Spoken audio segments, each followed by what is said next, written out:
శ్రీకాకుళం జిల్లా టెక్కలి నియోజకవర్గంలో మంత్రి అచ్చెన్నాయుడు పర్యటన. సంతబొమ్మాలి మండలం కొల్లిపాడు గ్రామంలో ఇంటింటికి వెళ్లి పెన్షన్లు పంపిణీ చేసిన మంత్రి. శ్రీకాకుళం జిల్లా టెక్కలి నియోజకవర్గంలో మంత్రి అచ్చెన్నాయుడు పర్యటన. సంతబొమ్మాలి మండలం కొల్లిపాడు గ్రామంలో ఇంటింటికి వెళ్లి పింఛన్లు పంపిణీ చేసిన మంత్రి. దివంగత నేత నందమూరి తారక రామారావు ముఖ్యమంత్రి నారా చంద్రబాబు నాయుడు దేశం పార్టీ హయాంలోని మొత్తం 2875 రూపాయల పెన్షన్లు పంపిణీ. గత ప్రభుత్వాల హయాంలో 1125 రూపాయల పెన్షన్ల రూపంలో పెంచారు. జనవరి 1 నుంచి అర్హత ఉన్న వారికి నూతన పెన్షన్లు మంజూరు చేసేందుకు ప్రభుత్వం చర్యలు. ప్రతి నెల 1వ తేదీ పేద ప్రజలకు పండుగలా మారుతోంది. 18 నెలల్లో పెన్షన్ల కోసం 51,000 కోట్ల రూపాయలు రాష్ట్ర ప్రభుత్వం ఖర్చు చేస్తోంది. రాష్ట్రంలో విద్యా ప్రమాణాలు మెరుగుపరిచేందుకు 4,000 కోట్ల రూపాయలు అభివృద్ధి చేసేందుకు చర్యలు. రైతు పండించిన ధాన్యాన్ని ప్రభుత్వం కొనుగోలు చేసి 4 గంటల్లోనే వారి ఖాతాల్లో జమ చేసే ఘనత కూటమి ప్రభుత్వానిది. దేశంలో ఎక్కడా లేని విధంగా రాష్ట్రంలో పెన్షన్లు అందిస్తున్నాం. సంతబొమ్మాలి మండలం పరిధిలో 5 కోట్ల రూపాయలతో అభివృద్ధి కార్యక్రమాలకు శంకుస్థాపన ప్రారంభోత్సవం చేసిన మంత్రి. మీ ఊరు చాలా మందికి పడలేదు, అసలు సమస్య మీకు తెలియదు. ఇదేదో అచ్చెన్నాయుడు మంత్రిగా ఉన్నాడు రాలేదనుకుంటారు. గత ప్రభుత్వం మీ భూములు సర్వే చేసింది. సర్వే చేసి ఒకవేళ సర్వే చేస్తే మీకున్న భూ సమస్య పరిష్కారం కావాలి, అంతే కదా సర్వే చేయాలంటే. గత ప్రభుత్వం సర్వే చేసి ఉన్న సమస్యని ఎక్కువ చేసింది. ఒక సామెత ఉంది పల్లెటూరులో, పెనములో తీసి పొయ్యిలో పడినట్టు. అది చేయకపోయినా ఈ సమస్య లేదు. సర్వే చేశారు, మొత్తం అస్తవ్యస్తం చేశారు. ఇది నా సొంత గ్రామం అని ఆర్డీఓ గారికి చెప్తే 647 మంది రైతులుంటే 3,370 మంది రైతుల సమస్య పరిష్కారం చేశాం. మొత్తం వెబ్లాండ్ ఎక్కించాం.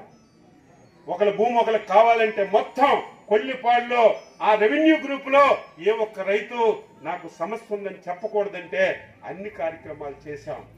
సిసిఎల్ఏకి వెళ్ళింది, ఆ లెటర్ కూడా రాత్రి నాకు పెట్టారు. ఆవిడతో మాట్లాడితే మీ పంచాయతీలో రెవెన్యూ సమస్యలన్నీ పరిష్కారం అవుతాయి. వెబ్లాండ్ అయితే ఆటోమేటిక్ గా మీ అందరికీ అన్నదాత సుఖీభవ కార్యక్రమం పడుతుంది. ఇచ్చిన మాట ప్రకారం ఆ కార్యక్రమం చేశాం. మా మహిళలు ఉన్నారు, మా ఊర్లో ఎప్పుడు ఆర్టీసీ బస్సు వెళ్తారు. నేను ఎప్పుడు చూసినా బస్సులో ఎవరు మనుషులు ఉండేవాళ్ళు కాదు, ఖాళీ బస్సే వెళ్ళేది. ఆర్టీసీ వాళ్ళు ఆపిస్తే నా దగ్గరికి వచ్చేవాళ్ళు బస్సు వేయమని. ఎవరు వచ్చేవాళ్ళు? చదువుకున్న విద్యార్థులు వచ్చేవాళ్ళు. మేము తెల్లవారి కాలేజీకి వెళ్తున్నాం, మాకు బస్సు లేదని. అదే రూట్లో ఈరోజు కూడా బస్సు చూస్తే బస్సు హౌస్ఫుల్. ఉన్నవాళ్ళు ఎవరు? 190 మంది మహిళలే. కారణం ఏంటి? శ్రీశక్తి కింద చంద్రబాబు నాయుడు గారు ఉచిత బస్సు ఇచ్చారు. ఇంకా 2 మాసాలు ఆగితే ఆ బస్సులు కూడా ఏసీ బస్సులు వస్తాయి. ఎవరు ఇబ్బంది పడవలసిన అవసరం.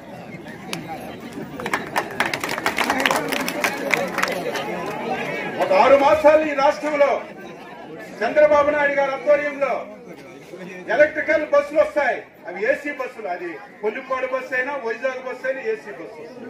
అది కానిస్తే మీకు ఎన్ని సదుపాయాలు. మొన్ననే మనకి కాశీబుగ్గలో ఒక ఇన్సిడెంట్ జరిగింది. ఏకాదశి నాడు వెంకటేశ్వర స్వామి టెంపుల్ వస్తే ఆ టెంపుల్కి అందరూ వచ్చారు. ఆ టెంపుల్ ఉన్నట్టుగా నాకే తెలియదు. మొన్నే కట్టారు. ఒకేసారి విపరీతంగా మనుషులు పెరిగిపోయారు. ఎందుకు కారణం పెరిగిపోయారంటే ఒకరికొకరు మాట్లాడుకుంటారు. ఇది చిన్న తిరుపతి, అక్కడికి వెళ్తే మంచి భక్తి వస్తుంది. మీరు లైసెన్స్ పెట్టుకోకుండా ఇది నా భూమే కదా 4 మిషన్లు పెట్టి తవ్వేస్తాను, ఇష్టం వచ్చినట్టుగా చేసేస్తానంటే రెండో సమస్య వస్తుంది, మళ్ళీ పొల్యూషన్ సమస్య వస్తుంది. అందుకే ఎవరైనా సరే రొయ్యల చెవులు తవ్వుకోవాలంటే తవ్వండి. దాన్ని కూడా ఈరోజు ఒక సమస్య వచ్చింది. అమెరికా ఎక్స్పోర్ట్ ఆగిపోయింది, రొయ్యల రేట్లు తగ్గిపోయాయి. దాని మీద దృష్టి పెట్టాం. ఈరోజు ధాన్యం ఉంది, ఇప్పుడే చెప్పారు. ఇంకా ధర్మార్జన్ రెడ్డి గారికి తెలియదేమో, కొనుగోలు కేంద్రాలు పెట్టాం. ఈ పక్కనే లెక్కవలసి పెట్టాం. ఎందుకు అసలు అక్కడికి వెళ్ళడం లేదో ఇప్పుడే ఆర్డీఓ గారికి ఎంఆర్ఓ గారికి చెప్పాం. మీరు ట్రాన్స్పోర్ట్ ఛార్జెస్ మీరు పెట్టవలసిన అవసరం లేదు, ప్రభుత్వమే ఇస్తుంది. ఒకవేళ రైతు మిల్లు దగ్గరికి తీసుకెళ్తే ఆ ట్రాన్స్పోర్ట్ ఛార్జ్ మీకే మేము ఇస్తాం. లేదు రైతు సేవా కేంద్రం దగ్గరికి తెస్తే అక్కడి నుంచే ఆ రైస్ మిల్ కి ట్రాన్స్పోర్ట్ ఛార్జ్ రైస్ మిల్ కి ఇచ్చే కార్యక్రమం చేస్తాం. అది కూడా స్ట్రిక్ట్ గా అమలు జరిగే విధంగా రైతు సేవా కేంద్రాలు మళ్ళీ ఒకసారి రివ్యూ చేసి రైతులకి కొనుగోలు కేంద్రాలు పెడతాం.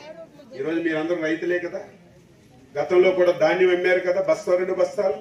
ఎప్పుడైనా డబ్బులు వచ్చాయా? మీరు ధాన్యం అమ్మితే 6 మాసాలు 7 మాసాలు 8 మాసాలు డబ్బులు వచ్చాయి కాదు.